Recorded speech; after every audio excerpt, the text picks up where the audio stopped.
ആ, ഞാൻ ഫഹദ് ഫാസിലിന്റെ വലിയൊരു ആരാധികയാണ്.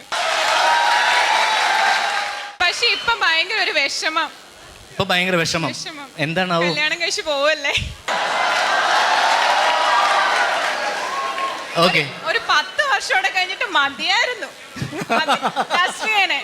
10 വർഷോടെ കഴിഞ്ഞ് പുള്ളി കല്യാണം കഴിച്ചാൽ മതി എന്നാണ് പുള്ളിക്കാരൻ.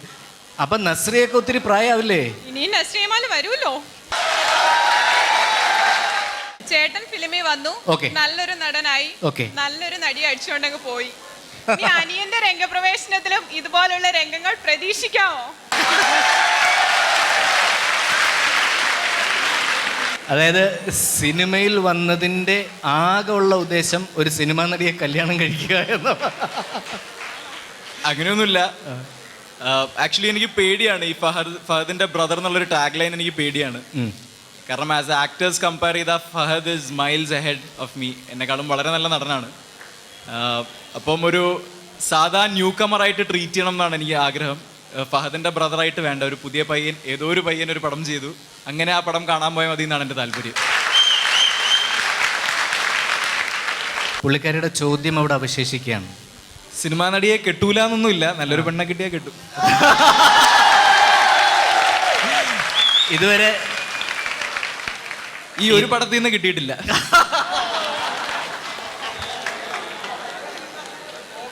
കേട്ടില്ലേ? എനിക്ക് കെട്ടുപ്രായമായിട്ടുമില്ല. ഗോവിന്ദൻകുട്ടി ചേട്ടാ, ഞാനൊരു 5 കിലോ കുറച്ചാ കാണാൻ എങ്ങനെ ഉണ്ടാവും?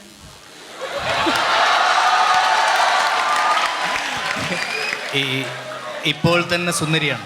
അല്ല, എന്നാലും പറ, ഒരു 5 കിലോ കുറച്ചാൽ എങ്ങനെ ഉണ്ടാവും കാണാൻ? 5 കിലോ കൂടി കുറച്ചാൽ ഈ കോളേജിലെ ഒരുപാട് ചെക്കന്മാർ വഴുതെറ്റും. അതാണ് ഞാൻ കുറയ്ക്കാത്തത്. എങ്ങാനും ഞാൻ കുറച്ച് ഏതെങ്കിലും പബ്ലിക്കിലൂടെ നടന്നു പോകുമ്പോ ഏതെങ്കിലും ഒരു ഡയറക്ടർ കണ്ട അടുത്ത പടത്തിലെ ഹീറോനെ കാസ്റ്റ് ചെയ്താലോ?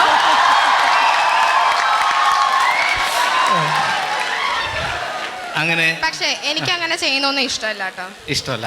അല്ല, അത് ഞാൻ ചുമ്മാ പറഞ്ഞ. കാരണം എല്ലാവർക്കും അങ്ങനെ ഹീറോയിനായിട്ടൊന്നും അഭിനയിക്കാൻ പറ്റത്തില്ല. ഓരോരുത്തർ വളർന്നു വരുന്ന അറ്റ്മോസ്ഫിയർ അങ്ങനെ ആയിരിക്കാം. കാരണം എൻ്റെ ഫാമിലി എന്നെ ചെറുപ്പം തൊട്ട് സപ്പോർട്ട് ചെയ്തിട്ടുണ്ടെങ്കിൽ, അതിനൊക്കെ എന്നെ സപ്പോർട്ട് ചെയ്തിട്ടുണ്ടെങ്കിൽ എനിക്ക് ഷുവറായിട്ടും അഭിനയിക്കാനൊക്കെ പറ്റിയെന്ന് വരാം.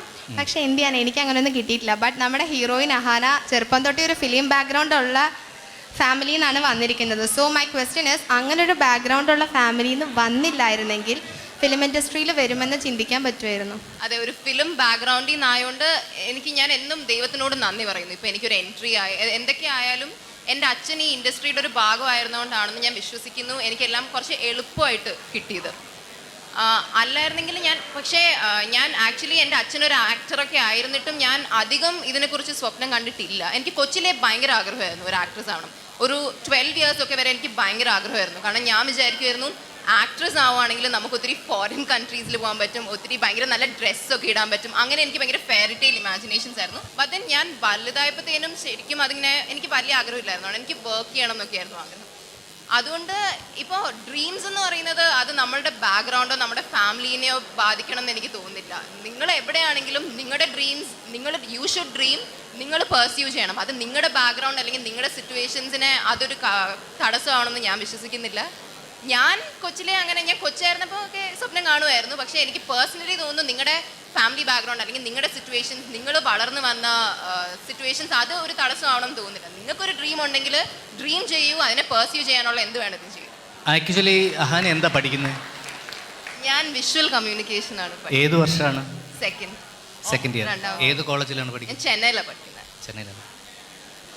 ഒരു 5 വയസ്സ് കൂടുതലുള്ള ആൾക്ക് അല്ലേ ഭയങ്കര മെച്യൂർഡായിട്ട് സംസാരിക്കുന്നത്. ഫർഹാന്റെ പുട്ടോണാണ്, ഒറിജിനൽ ഇതല്ല. അല്ലല്ലേ? ഓക്കെ, ഇനി ആരാ എന്താ ചോദിക്കുക? എൻ്റെ ചോദ്യം സിദ്ധാർത്ഥ് ജിയോടാണ്. എനിക്ക് ഏറ്റവും ഇഷ്ടമുള്ള പാട്ടാണ് മന്ദാരച്ചെപ്പുണ്ട്.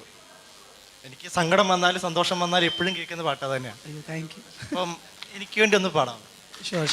എല്ലാവർക്കും വേണ്ടി ആദ്യമായിട്ടാണ്.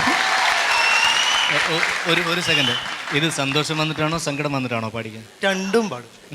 നിങ്ങളിപ്പോൾ അദ്ദേഹത്തോട് റിക്വസ്റ്റ് ചെയ്തത് സന്തോഷം വന്നിട്ടാണോ സങ്കടം വന്നിട്ട്? സന്തോഷം വന്നിട്ട് തന്നെ ആണല്ലേ? എനിക്കും പാടും.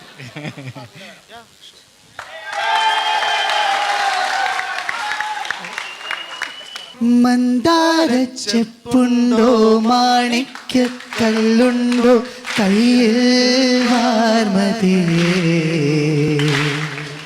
പൊന്നും തേനും വയമ്പുമുണ്ടോ വാനം പാടിതൻ തൂവലുണ്ടോ ഉള്ളിൽ ആമോദ തിരകൾ ഉയരുമ്പോൾ മൗനം പാടുന്നു മന്ദാരച്ചെപ്പുണ്ടോ മാണിക്കല്ലുണ്ടോ കയ്യിൽ വാർമതിയേ